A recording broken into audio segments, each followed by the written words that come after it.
UW-Milwaukee's Waukesha branch campus has just closed, making it the 5th branch campus to close in the last 2 years. On March 11th, Mark Monet, Chancellor of the University of Wisconsin-Milwaukee, announced that UWM at Waukesha campus will close after the spring 2025 semester, in response to a directive from the Universities of Wisconsin. In a news release published by UW-Milwaukee, Mark Monet stated that declining enrollment, shifting demographics, and budgetary constraints led UWM to reevaluate the best pathway for delivering higher education in Waukesha County. The closure of the Waukesha campus comes just 5 months after UW-Milwaukee also announced the Washington campus shutdown. The Washington campus is set to complete its closure process by June 30th, 2024. Additionally, within the UW system, UW-Oshkosh is set to close its doors after the spring 2024 semester, and UW-Platteville at Richland is set to shut down its buildings on July 1st, 2024. In a press release published by the Universities of Wisconsin, UW System President Jay Rothman stated that it's time for us to realign our branch campuses to current market realities and prepare for the future.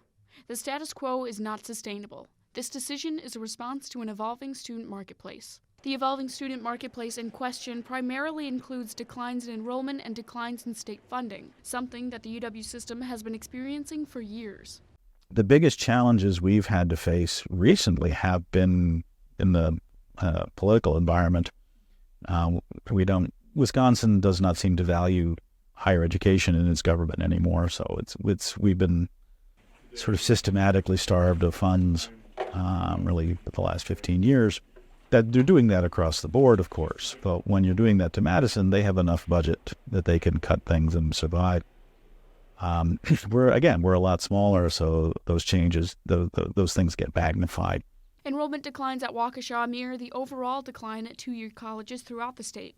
The Waukesha campus experienced a total enrollment decline of more than 65% from 2014 to 2023. Additionally, the state of Wisconsin has cut funding to its education system. In August of 2024, Governor Tony Evers had proposed a $305 million increase for the UW system over the next 2 school years. Republican lawmakers instead cut state funding for campuses by $32 million in an effort to defund diversity offices, which they see as a waste of money. The UW system administration's budget was cut by $1.1 million.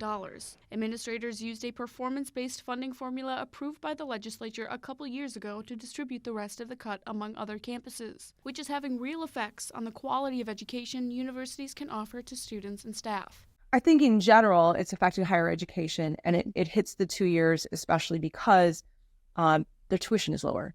And so for the longest period of history, we'd see that most of a university's funding was coming from state support.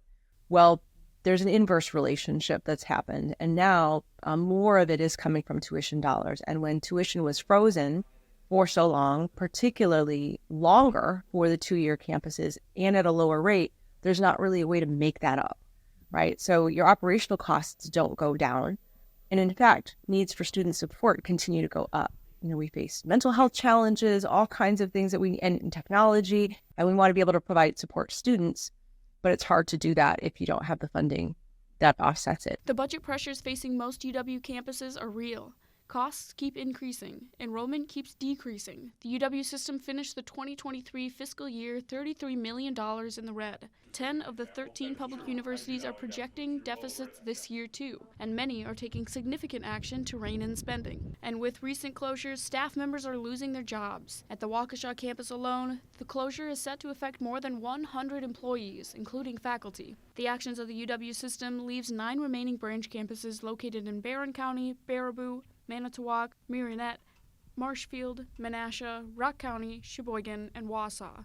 Seeing these budget restrictions, decreases in enrollment, and 5 campus closures, students and faculty at the remaining branch campuses, including those at Rock County, are nervous about their future.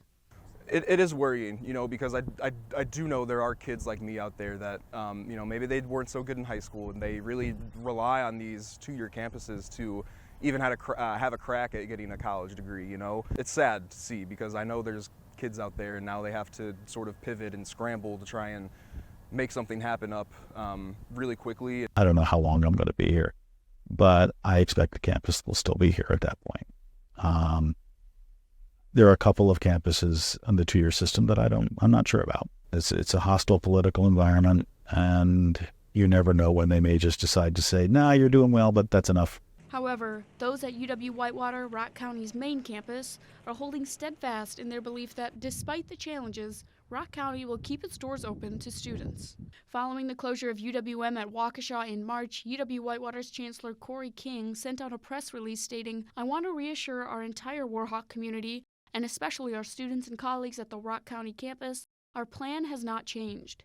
The positive enrollment trajectory, vibrancy of academic and co-curricular programs, and strong ties to the community of the Rock County campus make it not only viable, but integral to the region. I'll conclude by reaffirming our commitment to investing in our branch campus." Additionally, administration at Rock County says that the campus is strong and has a bright future, with many programs and experiences to offer students. Well, things at Rock are strong. We have continued to put forward a lot of information. First of all, our enrollments have trended in a positive direction for the past year and a half, still trending well for fall. We have so many new programs and opportunities on the horizon. And so while, yes, you're right, it is disheartening and worrisome, and certainly everybody feels for our colleagues and for students across the state who are losing that access point, we really believe that we have set things up in a way for a positive future.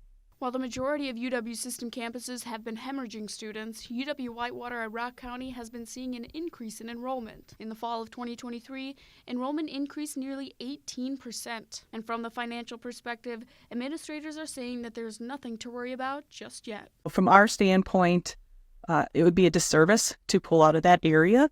We have, created a model that is sustainable. It's created a model that is supportive to the students that are in that area, and we want to keep serving that region.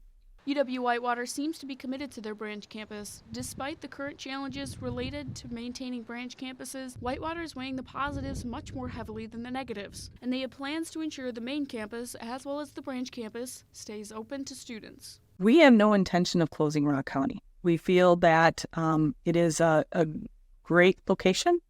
We feel it is a great way to serve the students that are in that area. It is not going to be in our control if something happens with that campus because we are putting the investment there. Branch campuses serve as access points in areas across Wisconsin, making them attractive to potential students. And most importantly, they are typically cheaper than a four-year college, reducing barriers to education. The Wisconsin idea is all about providing localized education and opportunity. And for example, our campus has one of the most diverse student populations in the state. Our freshman student population was 40%, almost 40% diverse. Our students face the greatest economic challenges. They often have had backgrounds in high school that maybe they weren't as successful as they could be. And this is providing an opportunity for people to have a pathway to a four-year degree, which we know helps our economy, which we know helps individuals' lives. And so for us, it's really about providing pathways for students who would not be able to attend a four-year institution. So while the recent closures underscore the significant challenges facing higher education in Wisconsin, UW-Whitewater is doubling down on their commitment to providing accessible and transformative educational experiences. Despite the financial pressures, UW-Whitewater remains steadfast in its support for its branch campus, recognizing its importance as an access point for education and a vital part of the regional community. As the landscape of higher education continues to evolve, it's clear that institutions like UW-Whitewater are crucial in ensuring that diverse students have opportunities for affordable and quality education. Reporting in Rock County, I'm McClane Noffke.